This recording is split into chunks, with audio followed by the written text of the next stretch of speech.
is going on, guys? The Inside the Booth podcast, and today we're talking about Week 3 preview for the Giants taking on the Kansas City Chiefs. And this is a game, Sunday Night Football at MetLife. The Chiefs have not beaten the Giants at MetLife, but obviously that's excluding Patrick Mahomes. But hey, I decided to throw that stat in there because I thought it was cool. But we have a huge game this week. A lot to talk about, a lot in the locker room, the personnel, fan base, everything. We're going to break it all down, but before we do that, don't forget to hit the subscribe button and like this video.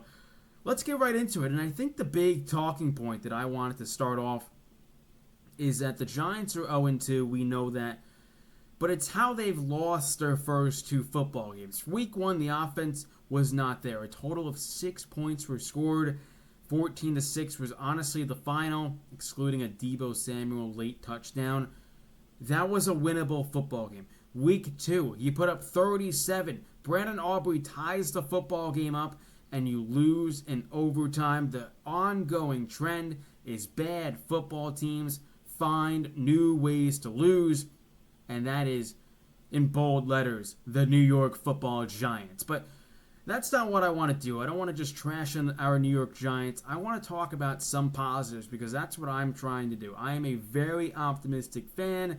Maybe I drink the Kool-Aid a little bit too much with my predictions and everything, but this is still a winnable football game because the Giants do have some matchups that I like. I like a lot of our cornerbacks going against these wide receivers this upcoming Sunday night. Paulson Adebo needs a bounce back. We know that. We knew once we signed him there were going to be games that he looks like trash. Get him out of New York. And there's also some games that, hey, he could play some lockdown. He can lock down their best wide receiver. But we know there's always highs and lows with Paulson Adebo.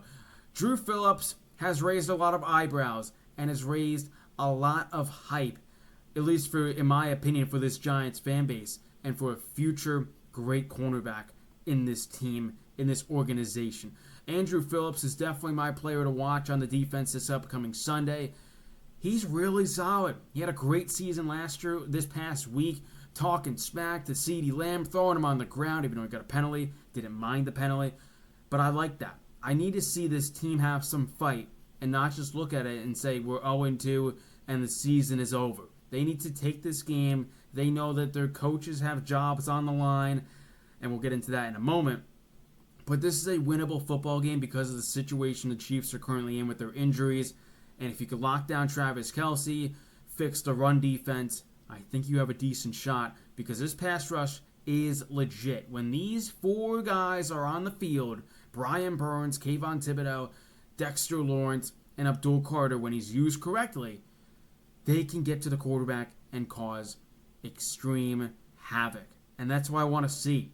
And it starts with Shane Bowen. Shane Bowen needs to be better this week. And he needs to be a lot better because these first 2 weeks have been terrible. Giants fans are already getting onto him. They want him fired, which rightfully so. He should be fired. I never liked the signing. I'm probably going to say this for the 1,000th time. I wanted him fired after that Week 2 matchup. Week 2 last season. I wanted him gone. But obviously, we can't just fire a guy after a year of playing, not playing, but being the defensive coordinator. Brian Burns has been awesome. I love Brian Burns, right? And I like how Kayvon has played. Abdul Carter, say what you want. He's not been put in the right situation and scenario. We drafted Abdul Carter to get to the quarterback and not play this passive cover, linebacker, all of that. He was designed to be the edge rusher on the other side to Brian Burns / Kayvon Thibodeaux, whoever is in, and just beat the living crap out of these offensive linemen and get to the quarterback. And that's a problem for Joe Schoen because when you run cover 3 for the percentage that they do and everything, and you play passive defense, you're not going to get to the quarterback. You're going to let him sit there in the pocket, and eventually they're going to hit some throws, and it's going to get into your own territory, and then the defense is going to get gassed, and then 7 points are going to be put on the scoreboard. Some of the positives I took from last week. Wan'Dale Robinson. Stock is rising from that man. He has looked phenomenal. I'm pretty sure I did say in the preseason I want to see him be more of a deep threat and not just a catch for 5 yards or 9 catches for 40 yards. He has been awesome. I think he's been one of the best players this season on the offense. I think he's definitely the number 2, just behind Malik Nabers, of what he has done. And I expect him to do very well, as they have been this season. Wando's looked great. Malik has looked great. They're feeding off each other. And I think they have a great matchup because the Chiefs are not that good against slot wide receivers. And I think Wando is going to cook once again. And he's kind of been a favorite target for Russell Wilson. And we'll get into him in a moment, of some potential rumors as well. But I still have liked Russell Wilson this season. Obviously, last week was phenomenal, besides the arm punt he threw in the most critical part of the game in overtime. But, I am still excited to see what Russell Wilson does with this Brian Daboll, Mike Kafka offense.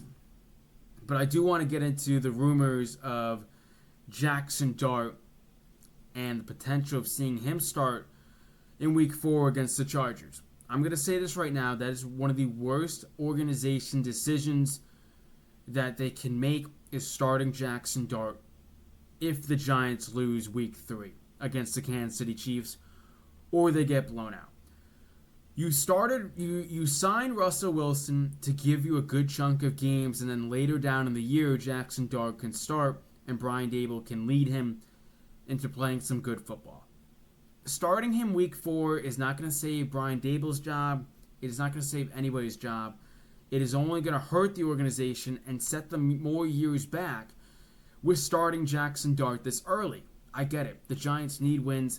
They need wins because Brian Daboll cannot go with another 3-14, 2-15, any type of season like that. I get that. I understand that. But from an organizational standpoint, Brian Daboll wanted Jackson Dart. He viewed him better than Shedeur Sanders, Dylan Gabriel, any of the quarterbacks that were passed on in the draft, right? Obviously, Cam Ward was never going to be a New York Giant. It was who was going to fall to the Giants. They trade up at the 25th pick with the Texans, and they snag him. If you're going to fire Brian Daboll, what if the next regime absolutely despises Jackson Dart as a quarterback? Well, then you just wasted trading up for him. I get it. I really, you wasted trading up for him, and then there was no point in any of that process. I 100% get that. But you have to understand, when you are going to draft a potential franchise quarterback, there are going to be a lot of highs and lows.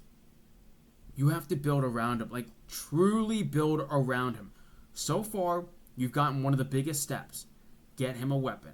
Malik Nabers is a legit wide receiver 1 in this NFL, and he's easily a top 5 wide receiver right now. He has played good enough that I could say he is a top 5 wide receiver. Wan'Dale, showing that he could be a potential great slot receiver. You have 2 running backs in Tyrone Tracy and Cam Scatterbo who can give you positive yards catching and running. The offensive line is what you need to primarily put your money into now. You put a lot of money into your defensive line. Now I need to see you get new guard help. Get, Greg Van Roten out. John Runyon, could he be a potential cut candidate or trade candidate? You got to get him out. What are you doing with Evan Neal? Is he going to be cut, or are you just going to let him go because you did not pick up his 5th-year option? So where does that go? If you're going to draft a quarterback, those are the 3 biggest needs. Offensive line, wide receivers, and a running back. Right? Just offense. You need to build around your quarterback. And that is the biggest thing that people take away when they draft a potential franchise quarterback. Is he going into a good situation?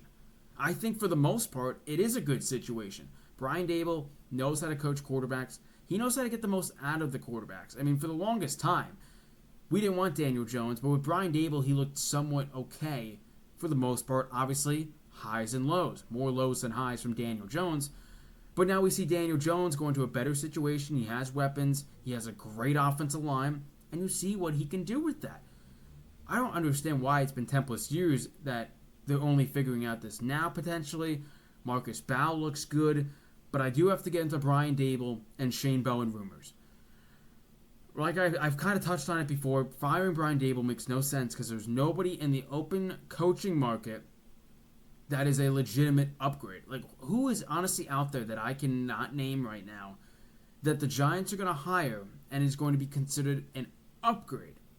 Is it like is it an assistant to a good team? I don't know. I don't know where the Giants go with that.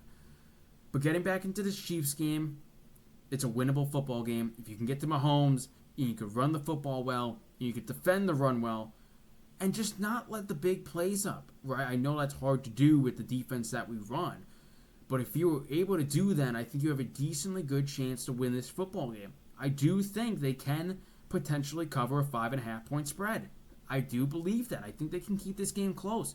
You're at home, first time at home. Let's win a football game. Let's show that we're not just some fluke and everything that we did in the offseason was just unnecessary noise or just hyped up noise. Because we will say that the Giants did have a lot of hype in terms of their preseason. How is it going to translate? Obviously, it's been terrible. It has not been good.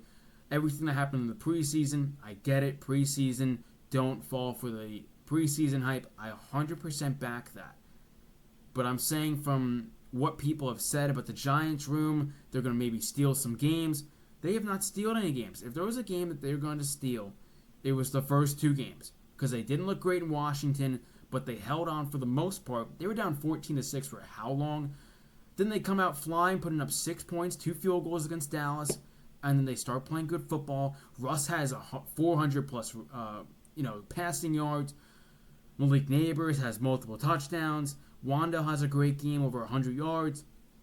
But they find ways to lose football games. And that is the key to bad football teams, is finding ways to lose games. So that's obviously unfortunate. But the other thing as well is that I like the matchups that I said earlier with their wide receivers. I do think that they can win this game if they are able to just not give up the big plays and blitz. What is so bad about blitzing against Mahomes? Yes, they're probably going to have some design plays that if they are going to send, 4, or they're going to send, a whole pack, they're going to have some sort of flat route on the outside. I probably expect that a lot, or screen passes that maybe lead to big plays, because it has happened. The Giants do miss a lot of tackles, I won't lie. And that starts with a lot of people, but they got to fix that. And I do think this is a winnable football game. I really hope they win this game.